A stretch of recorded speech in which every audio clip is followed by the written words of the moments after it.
હમણાં આપણે સાતમ આઠમની વાત કરી ને, હા તો તમે એમાં એવું બોલ્યા હતા કે તમારો ભાઈબંધ મટકામાં હાર્યો. એ આ મટકા એટલે હું? જુગારનું જેલા. પણ હવે તમારી જનરેશનને નહીં ખબર હોય, હા મુંબઈમાં આજની તારીખે રમાય છે વરલીમાં.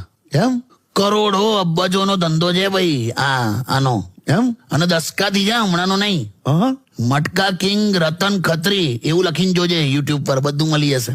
એમ મને એમ થાય કે 60-65 વર્ષમાં વરલી મટકાના આંકડા ક્યારે લીક નથી થયા. અચ્છા રતન ખત્રી જો જીવતો હોત ને તો એને જો આ નીટ કે યુપીએસસી, સીબીએસસી, જીપીએસસી એવો એકાદ સંસ્થાનો ચેરમેન બનાવી દીધો હોત ને, કશું લીક ના થવા દેત. બોલ. ખરેખર કહું. પણ હવે છોડ, હવે આ શ્રાવણ મહિનામાં હા ઇન્સ્ટાગ્રામ પર એટલો ભક્તિમય માહોલ છે. હા બધા બહુ જણાએ શ્રાવણ મહિનો કર્યો છે. હાલા આયા જ કરે છે શ્રાવણ મહિનાનો. હા એટલો બધો ભક્તિમય માહોલ છે, મને એમ થાય સ્લીપર ઉતારીને હવે રીલ જોવી પડશે મારે. બોલ.